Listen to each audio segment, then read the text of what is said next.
Hi, I'm Ewan, And I'm Sarah. and this is Popcorn and Cumin, a transatlantic dive into film and media. with a healthy side of unrelated nonsense.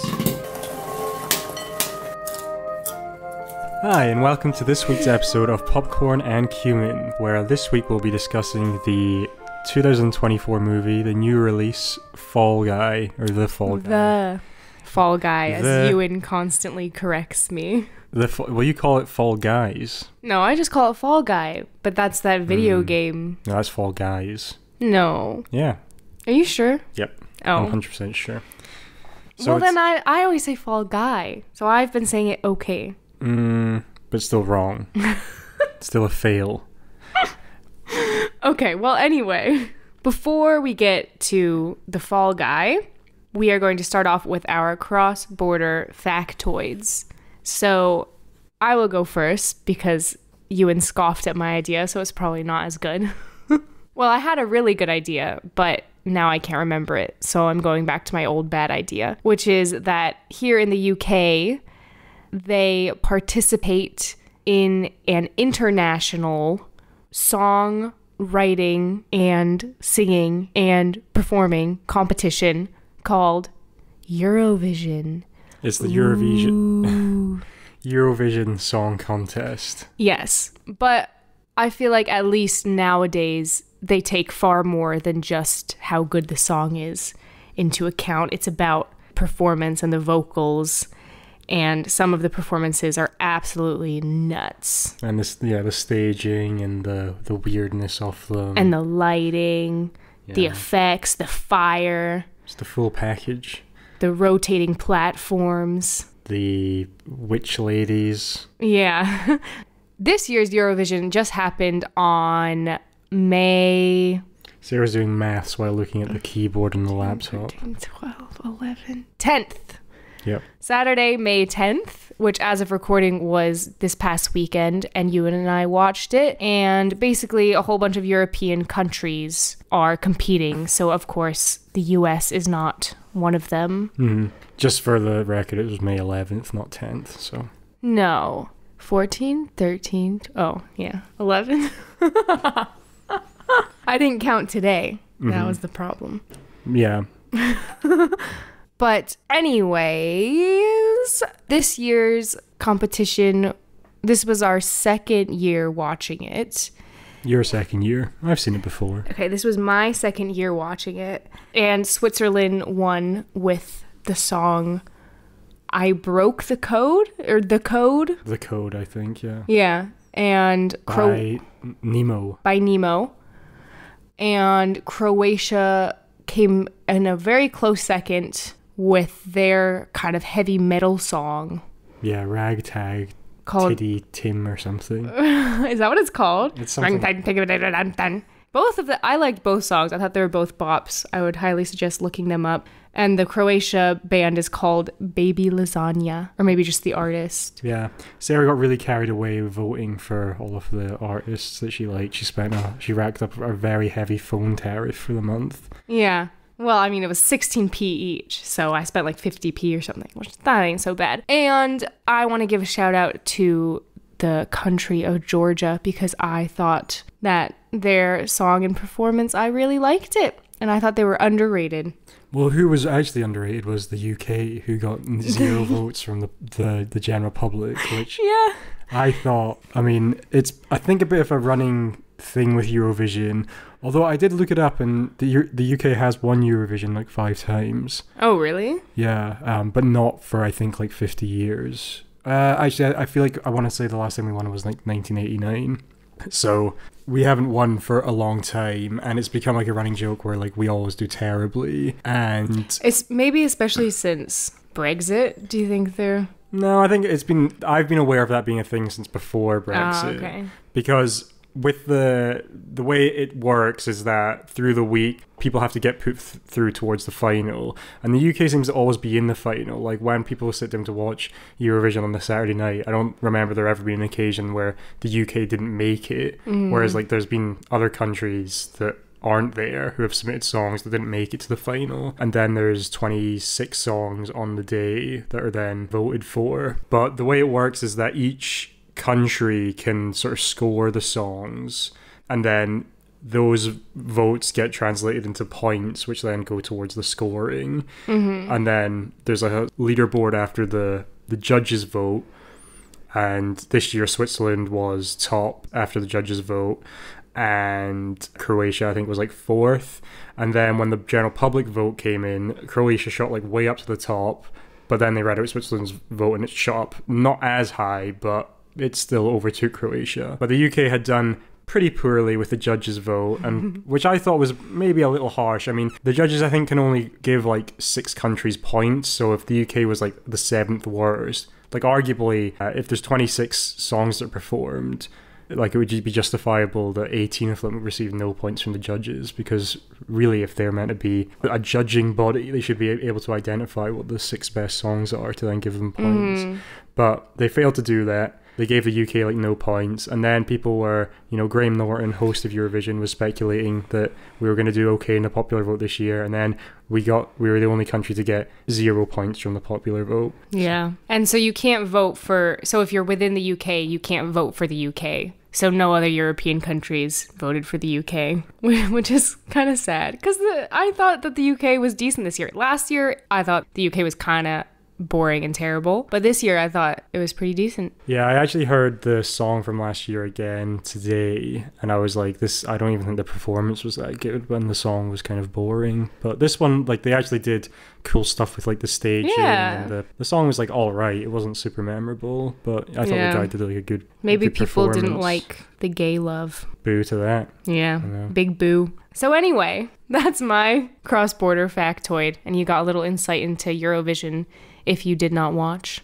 There was also a lot of drama and controversy this year, which we're not necessarily gonna... We don't have time to go into. We don't have time to unwrap all of that, but you should definitely look it up if you have a chance. So my cross-border factoid is especially relevant because me and Sarah have just come back from the US, and we're now back in the UK, so the differences should be fresh in our brain. And one thing that I have noticed is that in the UK, when you go shopping, the price on an item is what it says. So for instance, I've never gone to a shopping like till to pay for the shopping I've picked up and put in my basket, and been surprised at the cost, because I've got a constant running total in my brain of everything that I'm picking up, and my mental maths, I'm always spot on to the nearest penny of how much I'm approximately going to spend. And then I scan my Nectar card, and then the price or Tesco Club card or whatever, and then the price goes way down, and then that's what a good feeling. Whereas in the US, there's a price on the items, and then it doesn't include tax or something else. It's just tax. No, I think there's tax and something else. It'll say like $3.99 plus tax. Yeah. Well, I think when we were in Trader Joe's, there was 2 things that it said it doesn't include. Maybe you gotta pay Daddy Joe. Joe Bucks, Joe Tax, yeah, the Joe Toll. Papa Joe. There's no real way of knowing how much you're spending when you go shopping in the US. I mean, the tax is like $1 or something. Like total, you'll add like $2.50 or something. Answer me this, Sarah. How does the tax work? Is it on everything you buy, or is it like, are some items priced differently? I don't know, but it's never been such a high number that I've really cared. It is a thing. There are actually states that don't have, what is it called? Retail tax or something like that. Like Oregon famously does not have retail tax. I don't think that's the right word, but something like that. So people, like my sister and brother went to college there, and so they would make like big purchases in Oregon. So if you like are buying like a car or a TV or something, they would rather buy it in Oregon where there's no tax, because it's usually percentage. So bigger purchases will have higher tax, but Oregon, no tax. Yeah, that's the beauty of the federal system, I suppose. Yeah, and the non-beauty of California. One of many problems. No, but so many good things about California. I guess that's just a difference. If you're a UK, or I don't know, I'm not really sure of other countries, what their stance on this mammoth issue is. If you go to the US, just be wary that you might have to spend an extra couple dollars. And if you're destitute and in financial ruin and you don't have dollars spilling out of your pockets, you might be in trouble. Yeah. And there is retail tax in the UK, right? But it's included in the price that's listed. Yeah, it's value added tax, which is like 20% on everything. VAT. Yeah, so the like RRP, if something is listed as, I don't know if I want to get into this scenario where I have to do maths. If something is listed as £12, its actual value is £10, and then there's 20% extra value added tax, which would be an added £2, which makes £12. Sarah's pondering this. Yeah. Okay. I understand. I understand what you meant. Okay. I thought we were taking 20% of 12, but then I was like, oh wait, 12 is the final number. So then we were taking 20%. What's of 20% 10. of 12? 2.4. Nice. It really was that fast. We didn't edit that. All right. Well, yeah, that's, I guess, an interesting fact. I feel like I was expecting something more exciting. Well, mine was an actual difference. Yours was just like the That's different. The US UK doesn't do it. Competes in a European song contest, and surprise, surprise. But it's like a big. The US does not. It's like a big cultural thing. Like I hadn't even heard of Eurovision before I came here, and then I came here, and my coworker was like, "Eurovision? Are you going to come to my Eurovision watch party? Did you see the stuff about Eurovision?" Would you say there's any like big cultural things in the US? What do you mean? Well, I don't know. Well, there's fewer, because in the UK you have a lot more like European competitions, right, in like sport and stuff like that, because there's a bunch of small countries next to each other, whereas in the US is very big and the states are like the size of your countries, and the only countries we really have are Mexico and Canada. So I guess we could have contests with them, but it would only be 3 of us. Well, I mean, there is like the Euros, which is coming up this summer, is going to be in Germany, which is like a European football tournament. Yeah. Whereas there are equivalents of those in America, or the Americas. I think it's called CONCACAF, and there's also like the Gold Cup. But I suppose the problem with those are that the like really popular sports in America are only really popular in America, so you can't really play them with like that many different countries.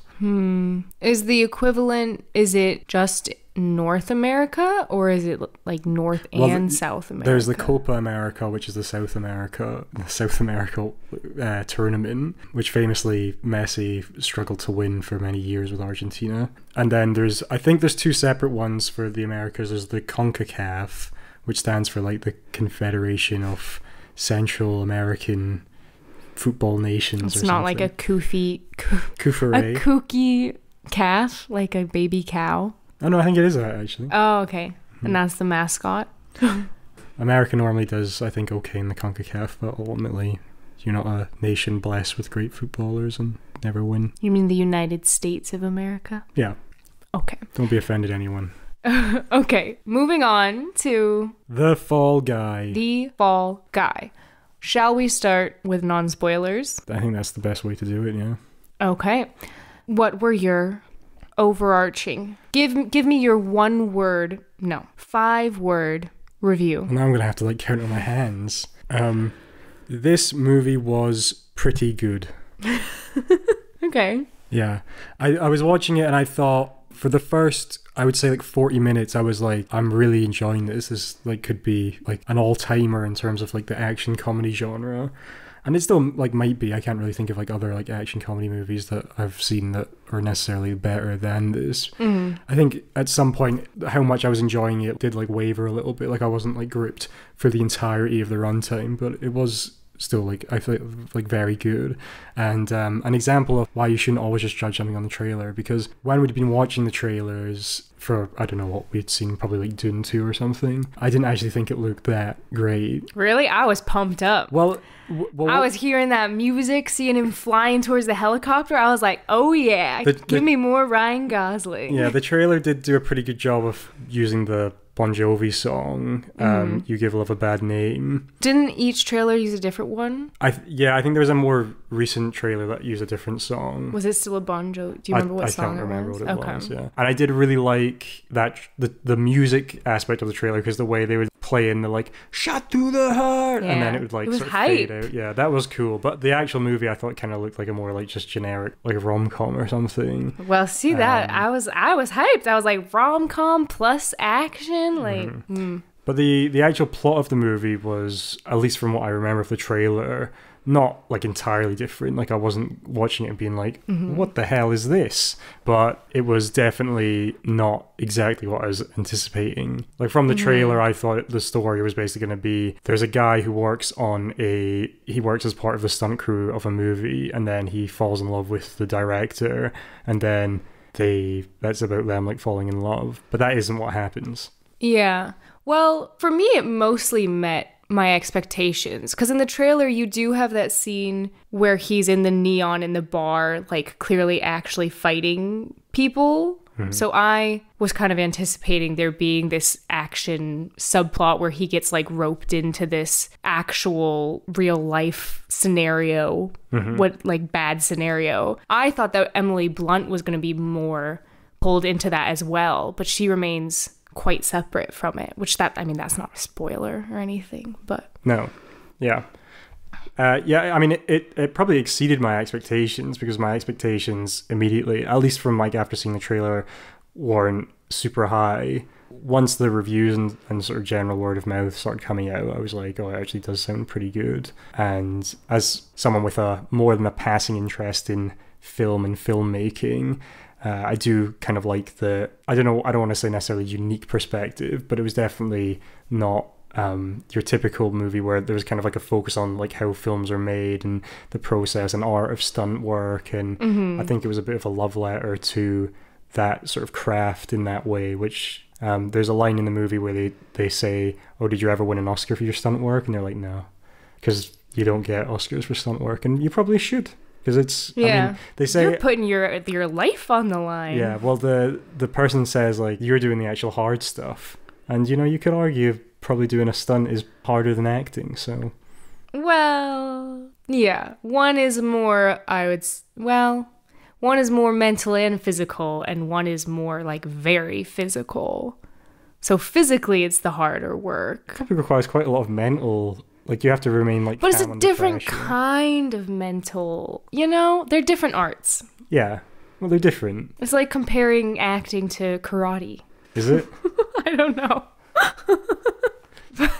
But yeah, I also really like that aspect. I really like when movies are meta and go into movie making, because obviously we have this podcast, but I've always found filmmaking to be very interesting. So yeah, I really liked that it went into the behind the scenes of the stuntmen. Yeah, I mean, I would be interested to see what the general discourse around this is, but I would have actually liked to have seen even more in the movie, stuff related to the filmmaking and that side of things, because while I thought the actual plot and the kind of crime thriller action comedy sort of side of things that like drives the story was well done, that was less unique than the rest of it. So yeah, if I could have sort of leveled what was in the movie more, I would have liked even more of the stunt work on the movie sets and the interactions and stuff with that.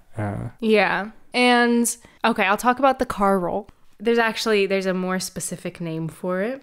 Cannonball roll? Yeah, how'd you know that? They say it in the movie. Oh yeah, you're right. I was very confused when they said in the movie, like, you're doing... All I heard was cannon. You're going to do like the cannon. And I thought he was being shot out of a cannon, like in a circus or something. And I was like, why is this happening in this movie? But I guess, yeah, a cannonball. No, I think it's just a cannon roll. Okay. But maybe cannonball. I don't know. Yeah, so this is early on in the movie. So Ryan Gosling playing Colin Creevy. Colt Seavers.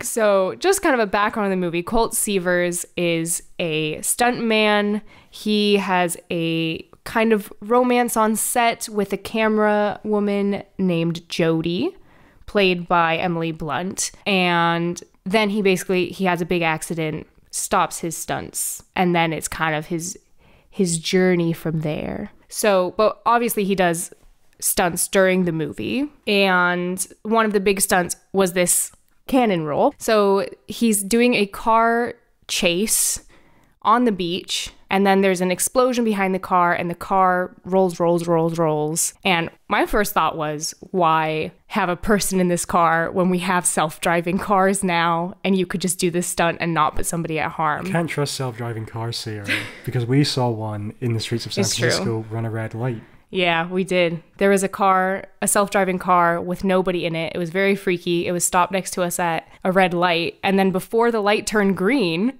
it just went. It just went right through the red light.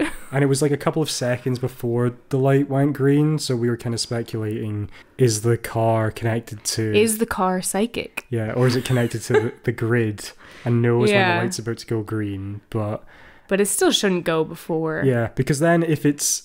Like, what if it was behind another car at the red light, and it knows that the light's going green and it decides to go early, and it just goes into the back of another car? Yeah, well, it probably has sensors for that. Yeah, but I don't trust those robots. Yeah, we don't trust the robots. So anyway, it's a rolling car stunt, and Ryan Gosling was not in the car when this happened. Ryan Gosling, who played a stuntman, there were stuntmen for the stuntman, which... What a coward. Yeah. So the stuntman who did this stunt was Logan Holiday. He did quite a few of the stunts for Ryan Gosling. And he actually appears on screen right before the stunt. He buckles Ryan Gosling into the car. And then obviously Ryan Gosling gets out and he gets in after that. And apparently in the script, it was just written... Like, for that scene, it just said, like, stunt team breaks the cannon roll world record or something. Like, that's all it said. And then it was just a joke. But then they were like, wait, we actually want to do this? So then they set everything up to make the car basically roll as much as possible. And it ended up breaking the Guinness Book of World Record with 8 rolls, which, that's a lot of rolls. And... So when they're doing this stunt, the special effects team will build a roll cage. So a cage around the car that protects the person inside of it and helps the car roll. And usually it would be built to the dimensions of the car, so it would look more natural when it rolled. But because they wanted it to roll a whole bunch of times, they made it more almost cylindrical. Spherical. Cylindrical. Okay. Yeah. It's not like a ball. So the rolls like a tube. Yeah, that's true. But so they had more rounded edges and tried to make the dimensions more equal to each other because that would make it roll more. Can you have a round edge? Yeah. I'm not sure you can. You said round. Have you ever done design? It says rounded edges. Yeah, but I don't think an edge can be round. No, you're thinking of a corner. Because this edge right here, if it was curved, that's true. That would be... Well, I suppose it depends on how micro or macro you're looking at it. Because the more zoomed in you are, you might say that's actually 2 distinct lines. All right. And... I was thinking of corners.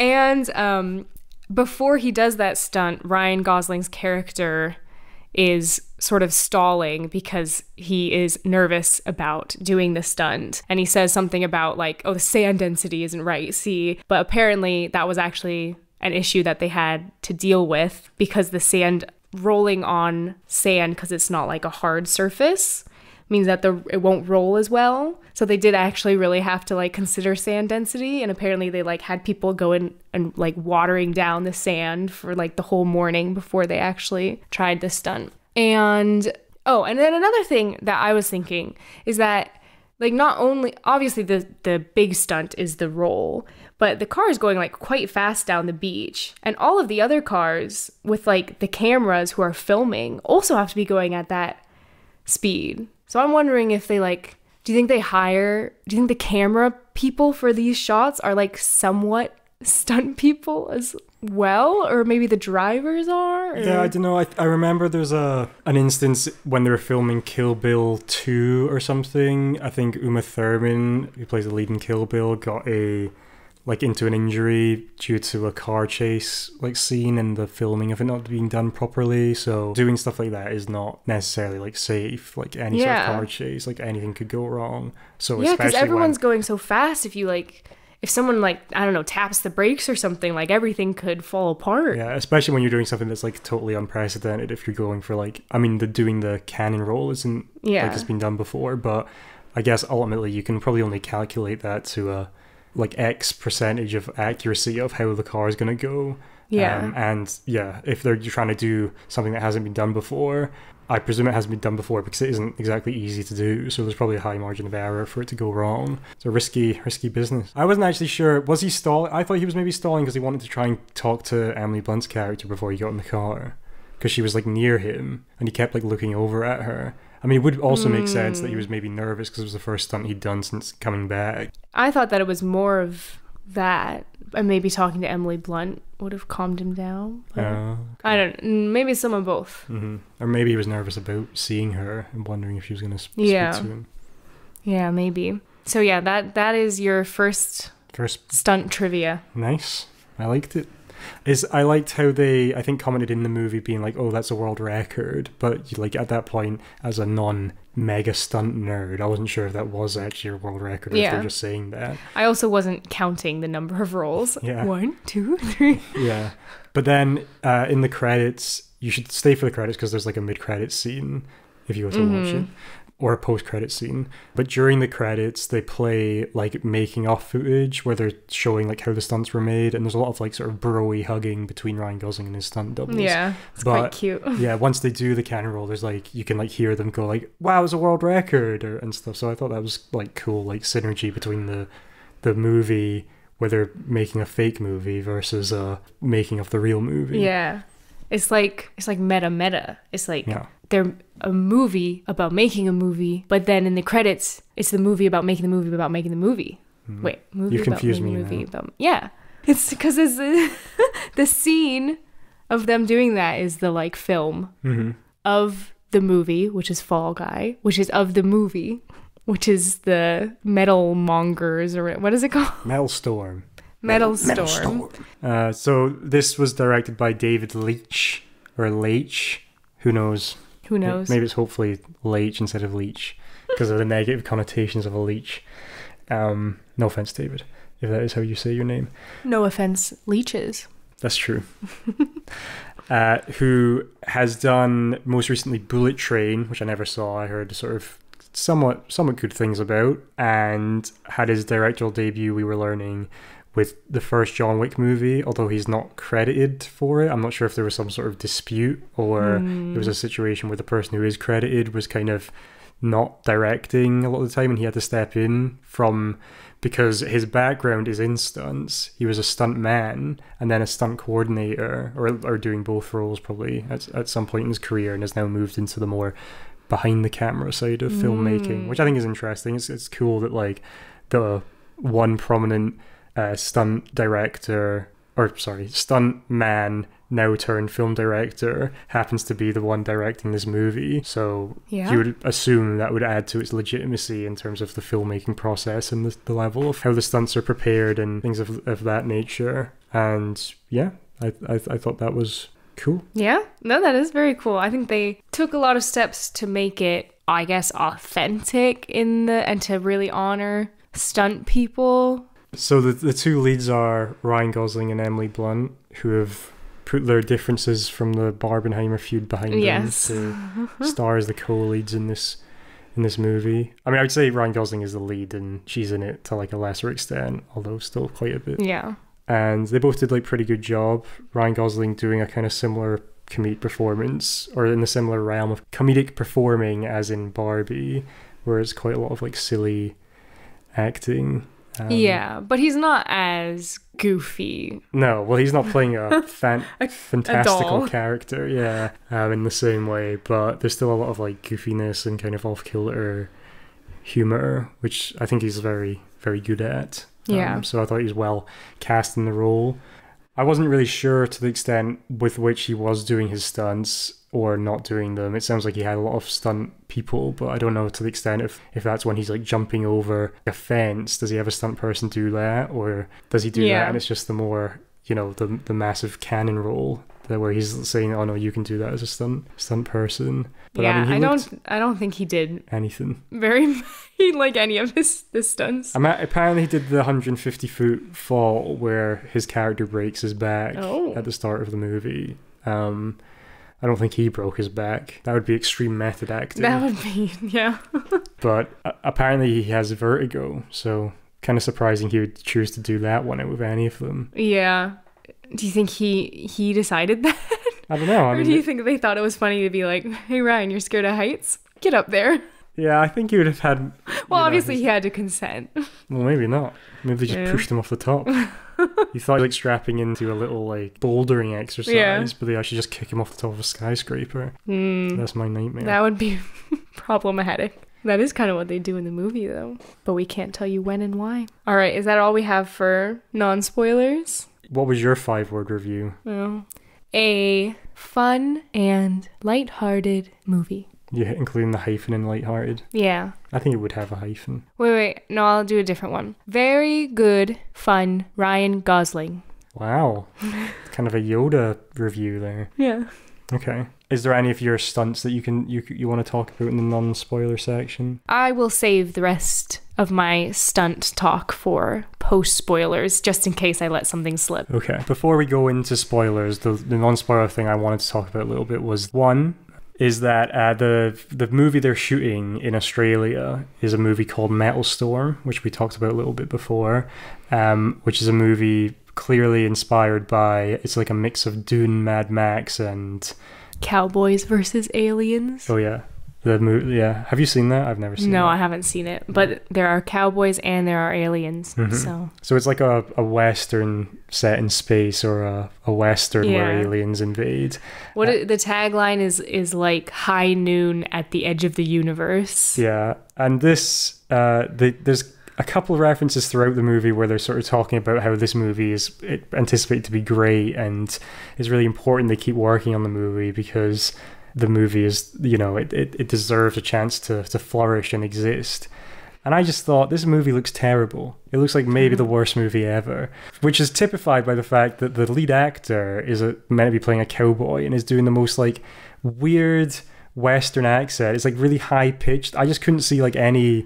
Maybe that's how they do it in space. Yeah, but I don't think they're in space. Oh, it's like a apocalyptic. Yeah, it's like an alien invasion. Yeah, so I just thought it was, kind of a weird narrative dissonance for me, where they keep talking about how important this and great this movie is, as if it's going to be like a Best Picture winner, and then, I don't know, maybe that's some sort of meta commentary on the writer's feelings towards Dune and Mad Max or something, that they are taken too seriously by people who, when they're ultimately kind of silly movies about aliens.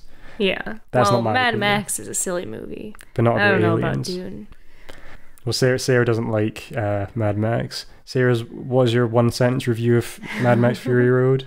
It's just a 3-hour long car chase scene. Which is not wholly inaccurate, but it is quite reductive, I think. I also haven't seen the movie. Yeah, she just watched me watch it on a plane once. And it was just, every time I looked over, it was just a car chase. Yeah.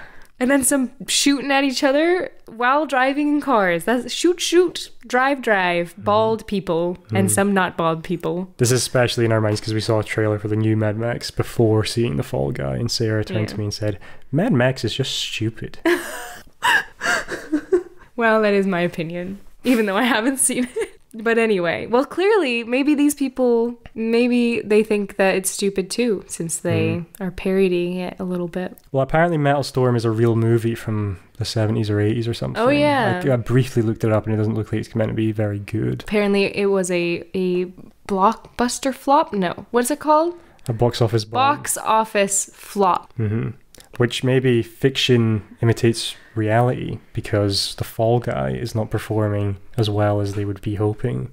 It's doing like okay, but it looks like it's gonna maybe struggle to make its budget back, which is kind of a shame. And kind of surprising, because Sarah was saying that they've done quite a lot of notable advertising and press for it. I've seen The Fall Guy everywhere. It's on the buses here in London. It's on SNL. It's on SN. Yeah, they've been doing it. Was on SNL.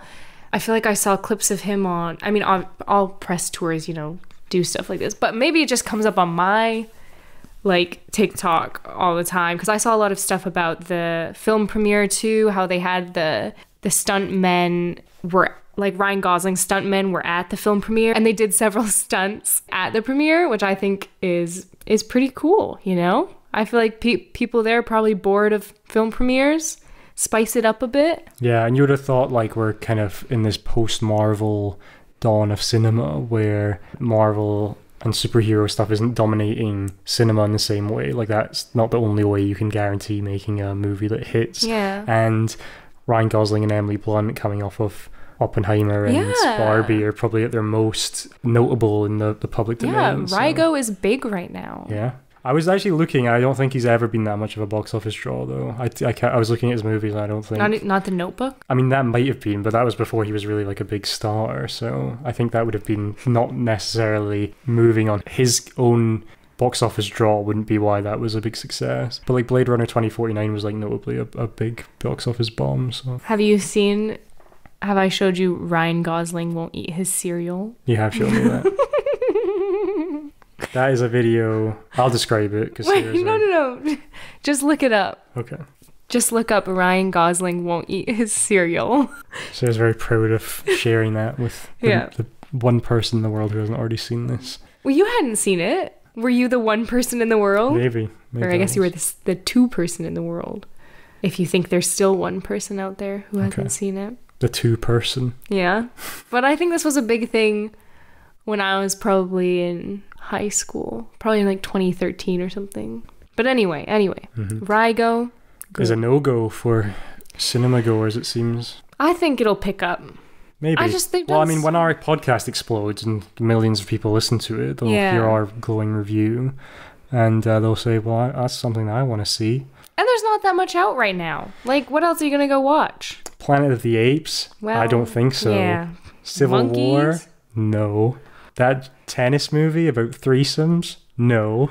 Well, no, that might be okay. But those are like the 4 movies out right now. Yeah. And I'd say Fall Guy is the most, well, maybe Planet of the Apes. Like, commercial, though. I feel like it has the widest appeal. Yeah, well, I guess, like, sci-fi, like, people aren't necessarily turned off by that anymore. So, like, I would have thought Planet of the Apes would be more appealing to, nerds, but probably not anymore.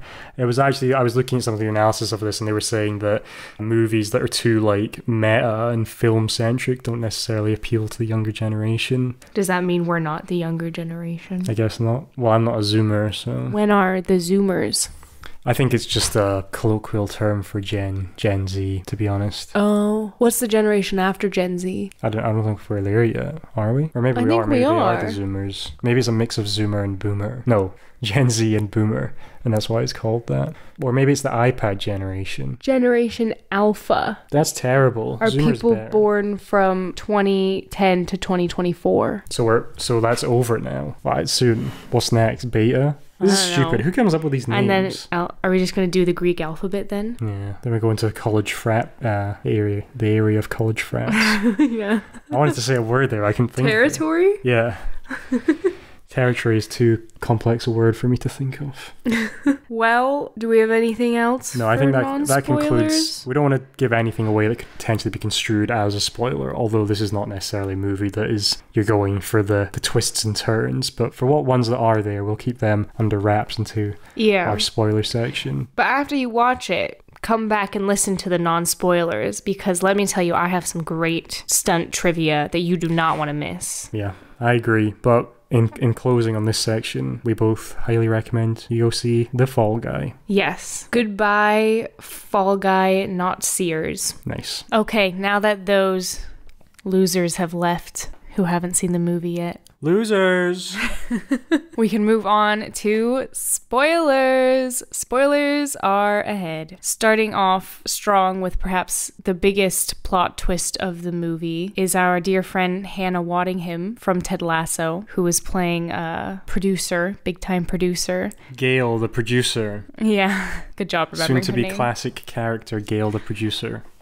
So she is the producer for big-time Hollywood star. That guy. That guy whose name... He's played by Aaron Taylor Johnson, but I don't remember the character's name. Tom Ryder. Tom Ryder is his name. So he's big-time movie star, and Hannah Waddingham, a.k.a. agent. What? Actually, she's not an agent. She's a Yeah, producer. not agent. But it seems to be like they have a close bond where she's the producer of all of his movies. Yeah. And Which is, I feel like their relationship, it seems more like An agent. because they seem so tight. Yeah.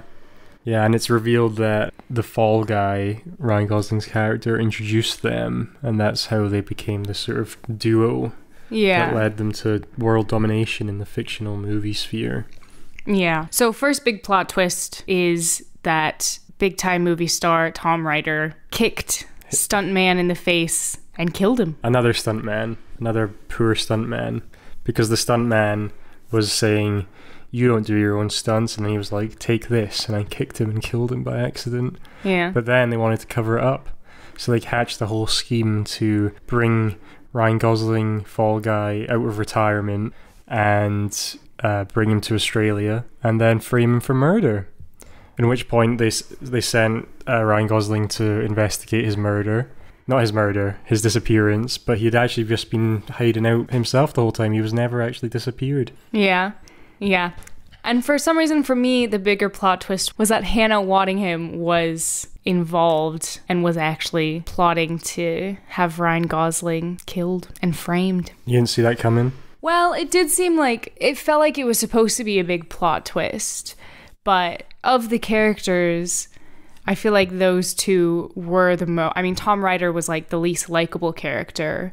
And I feel like Hannah Waddingham was the most sort of sus, most likely to be sus character. Yeah, you see how she tries to send him away on the plane against his... Like, she goes and tells Emily Blunt that he's left when he's meant to meet them for karaoke. Yeah. Why does she try and send him away on the plane if they're trying to entrap him in the murder? That's true. Well, okay, so they already have his face scan. So they already have the footage of him going into the room. Maybe it's so they can then he'll just get arrested when he like gets off the plane. Like he's kind of trapped in the air. Yeah. Or maybe she wants him to like get away. Where is she trying to send him to? Just back home to LA, I think. Oh, well, yeah. Because if she was sending him off to like Mexico or something, you know, maybe she was trying to save him. Yeah, but that seems too good-natured. I mean, she's just firing at will at him at the end, so it seems unlikely that yeah, that's true. She'd give that's that true. much care for him and what happens to him. And then the other twist is that the accident, which at the beginning of the movie debilitates Ryan Gosling's stunt career and ends his relationship with Emily Blunt for the time being, was actually not an accident, and Tom Ryder, I guess, got jealous or he got annoyed by Ryan Gosling, and he decided he was going to mess up the stunt and try and kill him. Really, it seems like with very little motive. Yeah. Which maybe tried to play in his character just to really hammer home that he's a complete, arsehole. But yeah. Do you think Tom Ryder's character, not necessarily him like literally murdering people, but his sort of demeanor and persona, do you think that was supposed to be somewhat based off of anyone? Yeah, I'm not sure. I can't really think of a really prominent action star who's like meant to be known for being insecure about not being able to do their own stunts or something. Mm-hmm. So I don't really think any action stars apart from Tom Cruise, which I'm not sure if we've maybe discussed that on the podcast before, about all the lengths Tom Cruise goes to crazy stunts. But because I don't think it could be a parody of him, because he doesn't, like Tom Cruise does do his own stunts. Yeah, no, I don't think so. I was saying there's a bit when he is really talking a lot about his like jawline, Tom Ryder. And he's also in a perfume commercial, a perfume ad at one point. So I don't know if that could be potentially pointing to either Johnny Depp or...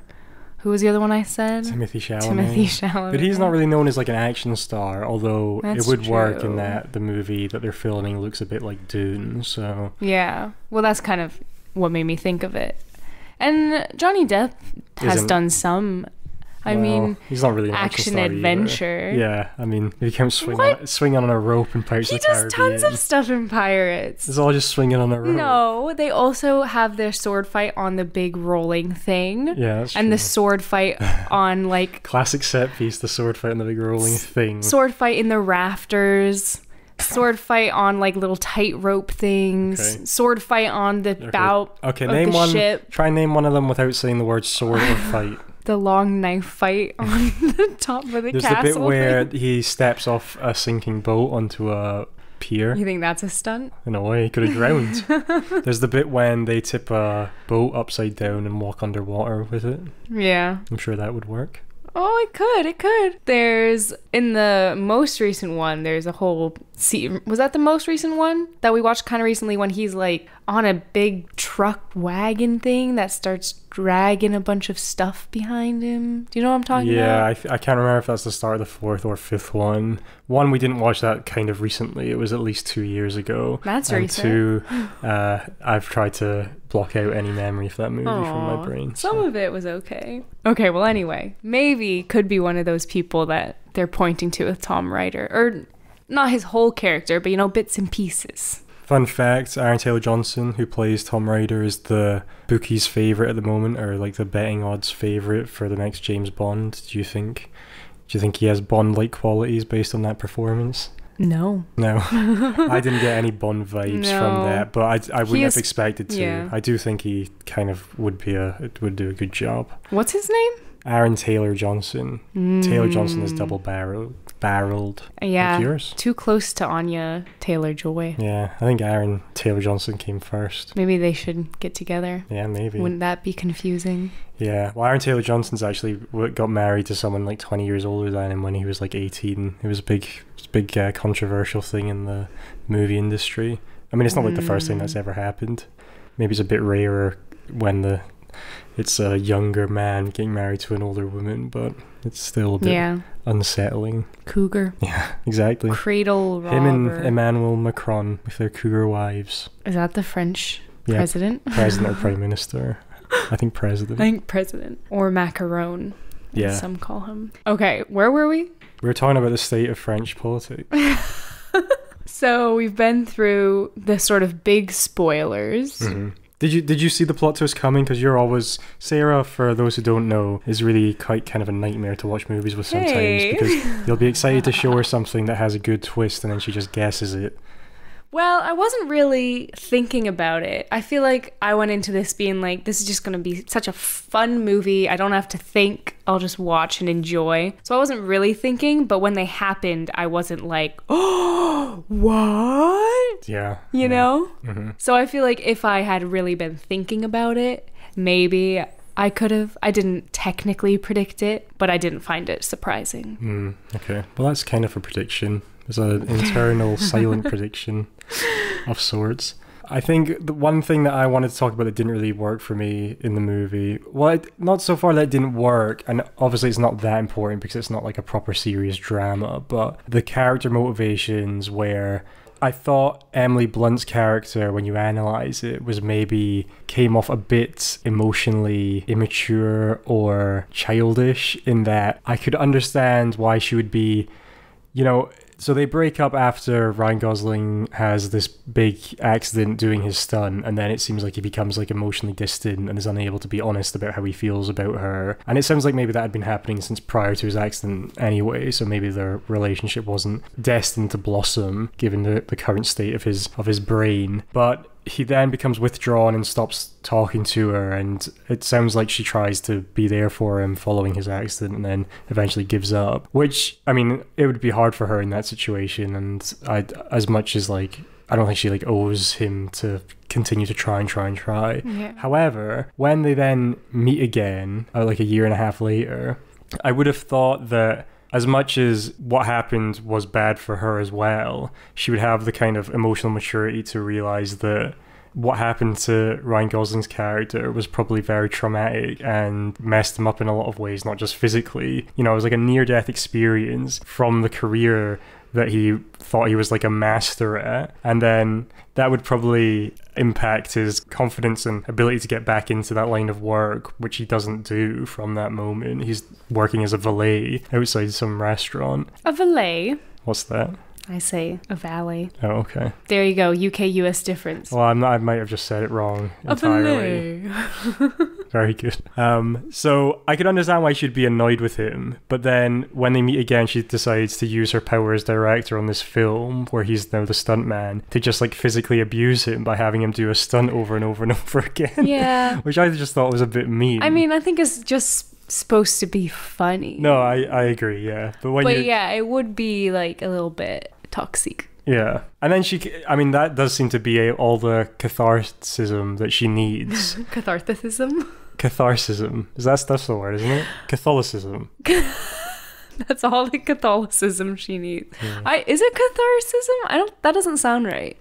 Catharsis. That's all the catharsis she needs. I'm going to choose a different words. That's all the healing she needs, because after that moment, she's still a little sort of standoffish with him, and because he's doing this secret quest to try and investigate this guy's disappearance, he's now letting her down in the present, but without meaning to, because he's tied up doing other things. But she seems to be generally pretty willing to give him second and third chances. I found that scene quite funny, not because I didn't think it was that funny that she's like literally physically harming him, but with all the aliens like looking uncomfortable, and then the one alien is like, this is like the time when I tried to have sex with my wife's sister or something, and Ryan Gosling's like, no, I thought that all was very funny. Yeah. I mean, obviously it's not an actual criticism of the movie, it was just like when I was watching it I found it a little confusing, because you don't really know.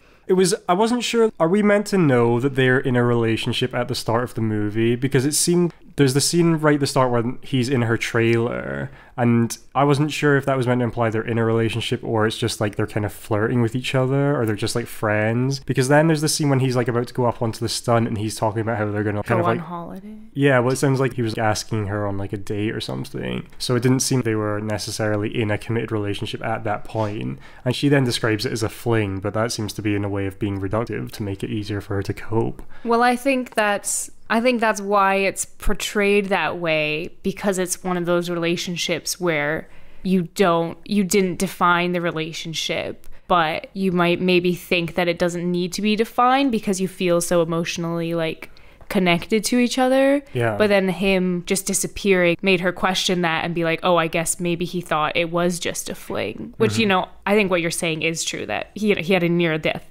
experience. I don't think it's not like he just disappeared for no reason, but I think that does that make sense? Yeah. I wasn't sure. That was like, I was trying to like piece it together in my brain like while we were watching it. It was before they just say what the situation is. Yeah, so I think it's one where like they weren't entirely official, but like, in their heads, they both liked each other.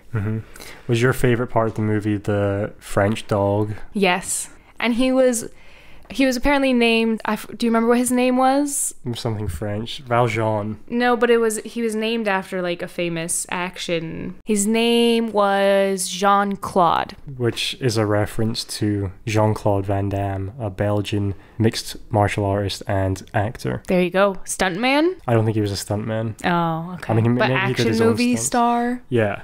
There's a lot of action movie references, probably most of which I did not understand. You got the one where they shouted Dwayne "The Rock" Johnson. Because they just shouted his name? Yeah. The best reference, which is only for a split second, is after there's a fight scene in Ryder's apartment. Winston Duke's character, Winston Duke is the stunt character. No, Winston Duke plays the stunt coordinator in the movie, who has, it seems like, a prior relationship with Ryan Gosling. I quite enjoyed his performance. I thought he was funny. He's normally funny in most things he's in. He plays in Baku in Black Panther, I think. Among other things. He is texting Ryan Gosling's character when you think he's died in an explosion. He doesn't think that at that point. He's just texting him to ask, like, are you okay or something. Are you dead? Yeah. But then you see his text conversation with Ryan Gosling's character, and they're arguing about the Rambo movies, where this is like a thing where people think Rambo 1 is called Rambo, but it's actually called First Blood or something. And that's the like conversation they're having. But you can only see that for like a split second. Yeah. But I caught it. Yeah, and his character he does a lot of movie quoting. Yeah. Well, he says he finds the rubber tomahawk in Ryder's apartment and then declares that he needs to use it so he can do Dances with Wolves, which is a movie from the 90s with Daniel Day-Lewis. Where no, wait, is it? I think that's wrong. I think Dances with Wolves is with Kevin Costner and Last Day of the Mohicans. No, I think Dances with Wolves is with Kevin Costner and Last of the Mohicans is with Daniel Day-Lewis. That's wrong. But they're both about Native Americans. Wrong. Is it? No, I don't know. But he does more. He like almost all of his lines almost are movie quotes. Yeah. Well, he just loves his work. No, but I like it. I like it. And I liked him when he was like teaming up with all the other stunt guys and all the technical people on the movie set at the end when they were doing their little plan. Like the Australian stunt coordinator who's just obsessed with blowing things up. That was fun as well. Yeah. Is that an Australian stereotype? It is a thing in action movies where like the Australian soldier seems to be the demolitions expert. At least I've seen that in a couple of movies, so I don't know if that's interesting. Yeah, that could be just a couple things that prove or don't prove a wider theory, but it is something I've noticed. Yeah. Interesting. All right, are you ready now for my trivia? I'm ready, Sarah, for you to give me some trivia. So speaking of that chase scene at the end, from then on we have two of the biggest stunts in the movie. We have the 225-foot car jump. What's that in centimeters? 4,000. I don't know. I don't know off the top of my head. There's no way of knowing. I'm not sure if it's exactly that in the movie, but that is what the actual size is of the jump. Wow. And they do that in real life? Yeah. Oh. Yeah. And it was the same stuntman as the cannon roll. So it was Logan Holiday again. And to prepare for the stunt, they basically built like bigger and bigger ramps. So they started out with a 50-foot one and jumped that and then did like 75 feet and then like up and up and up. Wow. Which sounds like a lot of work, you know? When really, in the end, you're just going to be hoping that it works. Yeah. Well, they just love their craft. Like, what are they going to do if one doesn't work? I feel like then if you don't make that jump, it's kind of like game over. Yeah. Yeah. So when the car actually did the jump, it reached a zenith of 80 feet. Wow. Is that high? It doesn't feel that high. I mean, it's quite high for a car. Well, I mean, if it's already like if the ramp is really high, the car is already like that. Yeah, but I'm not sure if that is like from the ground level, like the total. I think it might be like not from the top of the ramp, but from the ground. Yeah, well, I suppose a car can't like actually jump, so it's like and it's so heavy, like it can't really go up in the air in the same way like a ski jumper does, or maybe it can. But I mean, they did actually do it. It looks quite impressive. Yeah. And even in the end credit footage, when you see them do the actual stunt, it looks impressive. It's not like they like did it on a tiny little one and then scaled it up. You didn't watch it and you thought, that's not that good. Yeah, I could do that. Yeah. Easy peasy. You do it with miniatures. That's what I'm saying. Yeah. Yeah. Like a Hot Wheels track. Yeah. I don't know if the physics would quite marry up. But I feel like definitely some older movies probably did use stuff like that. Yeah? Maybe. Well, modern ones too. I'm sure that Dune did. There was a scene in Dune 2 when I could tell that it was a... Mm-hmm. What is that called? Like, a miniature model. Yeah. A miniature, I think. Miniature. Okay, so that's that jump. But now we get to the one I'm really excited about. Which is then after the car chase, Tom Ryder and Hannah Waddingham. I'm just going to give up remembering her character's name. Gail. It's Gail, the producer. Gail, the agent producer. They grab the tape that has him confessing, Tom Ryder confessing, and they somehow get this helicopter to pick them up and carry them away. I guess they're planning on running away. And it's presumably part of his security team. That's who all the like hired goons are. They're the Australian security team. Who agreed to cover him even in murder, I guess. Well, they're just doing it for the pay cut. They'll murder other people. Not the pay cut. They don't want the pay cut. No. They're doing it for the pay. The pay raise. Maybe the raise. Just the payday. That is one thing I was thinking about, like... mercenaries are way more prominent in movies. Like, you obviously, like in conflicts in the world, you hear talks about like mercenary groups that are like involved in the fighting, but I always think like you see mercenaries that just like turn up and you're like, where are people getting these mercenaries from? Yeah. It's the same with like assassins. There's a lot of like media about assassins, but can you think of any famous assassins in history that... Well, they're not famous because they've done their job well. Yeah, that is probably the point. Whereas other people would be like, you know, allegedly Lee Harvey Oswald, or is it John Wilkes Booth who killed Lincoln? But those seems like just kind of civilians who just killed someone as opposed to like a professional hitman or woman. Yeah, I don't know. Anyway, that was a big segue. Maybe there's a dark web where you can order your assassins. I'm sure there is. But we know nothing about that. Okay, so the goons are flying them away in the helicopter, and then Ryan Gosling is riding on the like camera stand on the car, and then he jumps from that onto the bottom of the helicopter that's flying away, which I think that was maybe my favorite stunt of the movie. I think that looked pretty cool.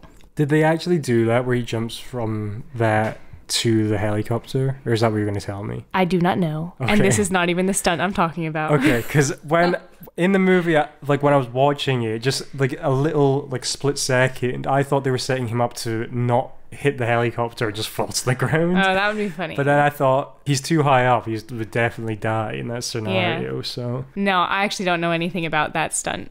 I just what? think it looks You're cool. a trivia person, I know. Sarah. I know. Okay, so but then he gets onto the helicopter, and then big struggle, and then he does this sort of cool guy like free fall backwards onto the landing pad that they have prepared for him. And this free fall, that is the stunt that I'm excited to talk about. Are you ready? I'm ready. Okay, so free fall is not really, it's called a high fall apparently, which I think is a bit of a silly name. Maybe because Tom Petty copyrighted Free Fall. Maybe. So apparently nowadays high falls aren't done as much anymore because we have CGI and they're like more dangerous. Well, I think lame. probably because you don't have pulleys and stuff, it's just like a free fall. Probably a lot of like broken backs and neck injuries and stuff. And if you can avoid those, that's probably a good thing. But Yeah, that's your opinion. yeah, that is my opinion. But the highest high fall record was by stuntman Bob Brown at the World Stunt Awards in 2002,